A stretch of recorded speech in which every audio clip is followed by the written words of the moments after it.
Elle fascine, intrigue, exaspère, discrète. Elle est présente sur tous les continents. Pour beaucoup, la franc-maçonnerie reste un véritable mystère. On va tenter d'y voir plus clair ce soir avec Laurent Kupferman. Bonsoir, merci d'être avec nous. Mohamed. Vous êtes l'auteur de ce livre, 3 minutes pour comprendre les 50 principes fondamentaux de la franc-maçonnerie. Ça tombe bien parce qu'on a le double de 3 minutes avec vous ce soir, au moins. La franc-maçonnerie est née en Écosse au XVIIe siècle et aujourd'hui, elle est présente, je l'ai dit, sur tous les continents, n'est-ce pas? Oui, enfin, elle est principalement présente dans les... Elle est née en Europe, donc après, elle est présente dans les continents qui ont été colonisés, puisque c'est par la voie de la colonisation que la franc-maçonnerie s'installe dans les empires britanniques et français.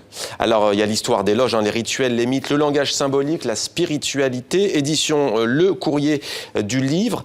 Dites-nous au juste, c'est quoi la franc-maçonnerie? Est-ce une philosophie? Qu'est-ce que c'est au juste? C'est un ensemble de choses, mais c'est d'abord une manière de se construire et de porter un regard plus ouvert au travers du regard des autres, d'ouvrir sa propre perspective sur le réel. C'est né au sein d'une communauté de tailleurs de pierre qui se rassemblent à l'époque, d'où d'ailleurs l'appellation franc-maçonnerie. Qu'est-ce qui réunit à l'époque ces hommes? Alors, ça, il y a toujours cette discussion entre la réalité de la franc-maçonnerie qui est née des tailleurs de pierre ou l'émergence au XVIIIe siècle à la suite de la philosophie des Lumières. Mais peu importe en réalité. Ce qui rassemble ces hommes, c'est le désir de bâtir ensemble et de faire le beau, de faire le bien. Quoi? Bâtir d'abord des cathédrales ou des palais, puis ensuite des cathédrales de l'esprit quand la maçonnerie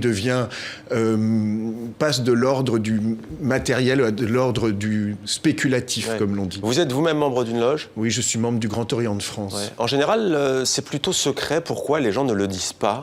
Mais il faut voir ça à cause probablement des persécutions qu'il y a pu y avoir. Il ne faut pas oublier qu'en France, notamment, en 1940, il y a une loi qui est votée. Alors, elle ne produit pas forcément la même catastrophe qu'avec les Juifs, mais cependant, il y a des carrières entières qui sont brisées, des hommes et des femmes qui sont complètement exclus de la société du fait de leur engagement maçonnique, et ça n'est tout à fait pas acceptable. Beaucoup de fantasmes, je l'ai dit, sur la franc-maçonnerie. Elle tirerait les ficelles dans l'ombre, mythe ou réalité? Enfin, la réponse est dans la question, si vous voulez. Je pense que ce qui fait peur, c'est le secret en franc-maçonnerie. Or, il n'y a pas de secret. Et les maçons ont peut-être aussi leur part de responsabilité en cultivant cette idée du secret. C'est Casanova qui donne la meilleure définition du secret. Casanova, qui était lui-même franc-maçon, il dit « Le secret n'est pas dans les rituels, le secret n'est pas dans les décors. Le secret, il est intransmissible puisqu'il est ce que j'éprouve en travaillant dans cette méthode. » Concrètement, prenons le Grand Orient de France, à laquelle vous appartenez comme loge. De quoi on parle? Quels sont les thèmes? Quels sont les sujets? Quel est votre rôle, en fait, dans une société comme la société française, européenne? Vous savez, très concrètement, c'est plutôt travailler avec une méthode. Les sujets qu'on peut y aborder, ça dépend des obédiences. J'ai envie de dire qu'on parle soit de questions purement méthodologiques dans la maçonnerie, soit de questions qui évoquent le temps long. La maçonnerie ne s'implique pas dans le temps court. Récemment, on a entendu parler de la laïcité, notamment, s'agissant des cercles. Je ne sais pas si je peux utiliser le mot franc-maçon. Alors, la laïcité a été portée par des maçons, mais pas uniquement par les maçons. Et la laïcité, c'est une spécificité de la maçonnerie française, ou en tout cas d'influence française. Bien des maçons n'ont même pas conscience de la laïcité. Je pense aux maçons anglo-saxons, par exemple. Pour les téléspectatrices et les téléspectateurs francophones qui nous regardent, qu'est-ce qu'il faut faire concrètement pour adhérer à une loge si les gens le souhaitent? Avant, il fallait être parrainé, mais maintenant, c'est terminé. Maintenant, vous pouvez tout simplement aller sur Internet, vous tapez franc-maçonnerie. Selon le pays où vous habitez, vous serez rerouté sur le site d'une obédience et vous envoyez votre candidature. Alors, on sait que sur le billet américain, je crois, le dollar, il y a un symbole de la franc-maçonnerie. Quels sont les symboles de cette franc-maçonnerie la plupart du temps?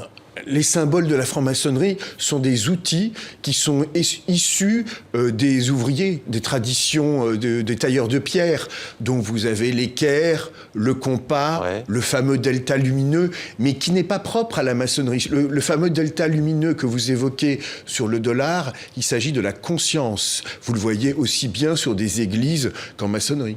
Alors vous avez parlé tout à l'heure des anciennes colonies, notamment françaises. On va parler de l'Afrique. Peut-être une question qui me revient à l'esprit sur la question du secret, par exemple, et des fantasmes. Est-ce qu'il y a tout de même, on sait que la franc-maçonnerie n'est ni de gauche ni de droite, que beaucoup d'hommes politiques, enfin beaucoup en tous les cas, certains y appartiennent.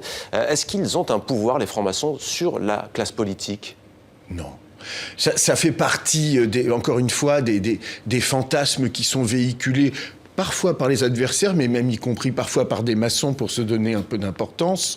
Non, un maçon ou une maçonne est un homme ou une femme libre. Sur l'Afrique, justement, quel est le poids de la franc-maçonnerie dans les cercles dirigeants africains ? On entend souvent parler notamment des réseaux de la France-Afrique. Quand on mêle les deux, Afrique et franc-maçonnerie, qu'en est-il ? Oui, il y a une réalité, je vais pas vous mentir. Pour exactement vous dire ce qu'elle est, je n'en sais rien. Ouais. Mais il y a une réalité qui est due à l'histoire, c'est le poids de l'histoire.